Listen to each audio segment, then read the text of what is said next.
E termina no próximo sábado o prazo para patrões e empregados se inscreverem no chamado Simples Doméstico. Por meio do novo sistema, o patrão recolhe em documento único a contribuição previdenciária, entre outros encargos. E para esclarecer as dúvidas sobre este tema, nós recebemos o especialista em Direito do Trabalho, advogado Rodrigo de Carvalho. Rodrigo, boa noite. Boa Obrigada noite. pela presença. Obrigado pelo convite. Para começar, vamos explicar para as pessoas que não têm empregada ou para os patrões que estão com aquelas dúvidas, como que funciona o Simples Doméstico, com que intuito ele surgiu? O Simples Doméstico, o intuito dele é o quê? Formalizar as questões trabalhistas dos domésticos. A grande questão hoje que está dificultando todo mundo é o cadastro. O cadastro, o que seria? Os dados do teu funcionário, do empregador doméstico, e os dados também do funcionário, que seria o patrão, desculpa. Então, seria o quê? CPF, RG, contribuições também, em relação também à declaração de imposto de renda. E isso muita burocracia. É muita burocracia. Então, hoje já tive alguns questionamentos em relação a isso. Doutor, preciso de contador para realizar isso aí? Eu aconselho que não. Entre no site que tem todas as explicações, que a Receita Federal está bem ciente dessas informações que o público tem que ter. E o que o patrão ele precisa saber? O que ele vai precisar recolher agora? O que fica com ele e o que fica de responsabilidade do empregado? Primeiramente, o patrão hoje vai ter que recolher o quê? Em torno de 20% a mais do salário do trabalhador. Ou seja, o FGTS vai ter que ser recolhido 8%, que anteriormente não tinha as domésticas, o empregado não tinha esse direito. A questão também, que é muito importante hoje, seria o quê? Um valor de 3,2, que seria da multa do seguro-desemprego, a multa que é sobre a demissão, entendeu? Do FGTS, que é 40% da conta, desculpa. Então isso aí é importante, 3,2. E também a questão de 0,8% do quê? Questões de acidente de trabalho.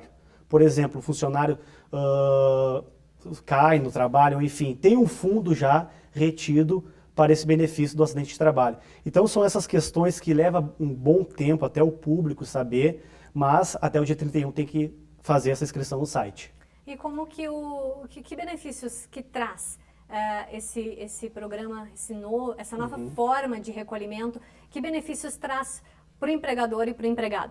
Para o empregado a gente sabe que é uma maior formalização, ele tem mais certeza dos seus direitos, e para o patrão? O patrão é uma garantia que está sendo pago aquelas verbas, ou seja, eu estou garantido que estou pagando tudo certinho, FGTS, então tem essa segurança. Porém, são riscos que acontecem. Por exemplo, hoje, a partir dessa nova lei complementar, o controle de horários tem que ser feito em relação a até cartão ponto, folha ponto vai ter que ser feito, horas extras tem que ser paga e o adicional noturno. São duas vantagens. Para o patrão seria o quê? Estou pagando corretamente esses valores. E para o empregado o quê? A partir de agora eu tenho uma relação de emprego. Eu tenho que receber meu FGTS, tenho que ter minha carteira assinada. Isso é uma questão que vem há tempo dos empregados domésticos, que é essa luta pela formalização. Então, eu acho que tem vantagens, e a desvantagem hoje, atualmente, que eu vejo é o quê? É o sistema, o administrativo para entrar no site, para você fazer o cadastro do funcionário. Então, muitas queixas são em relação a isso. Mas eu acredito que venha a contribuir, sim. Você falava da burocracia.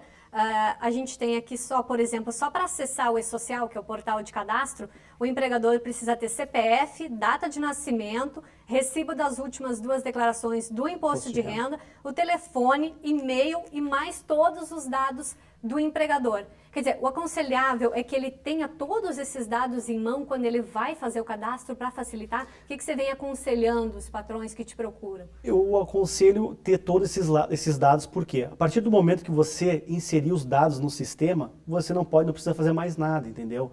O sistema lhe dá já toda a divisão das alíquotas de FGTS, ou enfim, de previdência, do desconto que o funcionário tem que ter para o INSS e o patrão tem que pagar, que seria o INSS patronal. Eu acho que assim, a minha sugestão é o quê? Ter todos esses dados, que seria muito importante, porque logo após fica mais fácil, entendeu? Um momento assim que todo mundo está querendo dizer, que é muito complicado. Não, não é complicado. Porém, essas informações vêm do quê? Do funcionário. Então, tem que ter um relacionamento aberto e também tem que ter uma questão importante, seria o quê? Onde que vai ser prestado o serviço? Se vai ser na residência, os horários, então essa questão é muito importante. Você acha, analisando o cenário, que isso pode gerar demissões, por exemplo, do patrão não querer pagar tanto esses encargos e optar por uma diarista? por exemplo? A grande questão do serviço doméstico era a informalidade. Muitas queixas, porque não tem carteira assinada, enfim.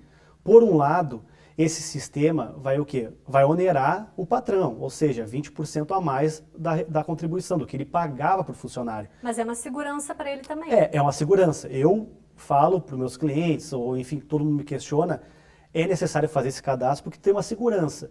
Por exemplo, se vê alguma reclamatória trabalhista, você tem o amparo dessa guia única que o governo já está fazendo. Então, por um lado, você paga mais, mas tem uma segurança.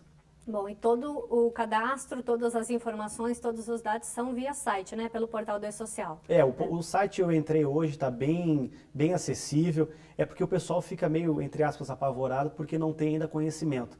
Mas o site está bem acessível. Acho que as informações são bem concretas que tem que passar.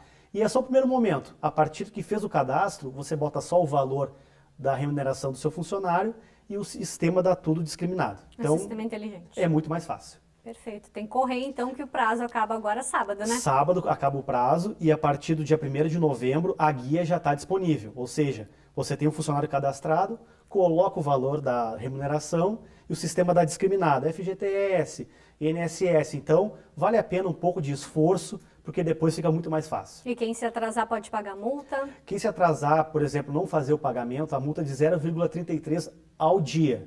Depois do dia 30, tem uma multa que seria mais juros, então fica complicado. Eu aconselho o quê? Cadastre o funcionário, porque isso aí vale a pena. É só correr, então, para não Vamos perder correr. o prazo. Perfeito, Rodrigo. Obrigada pela presença. Eu agradeço pelo convite.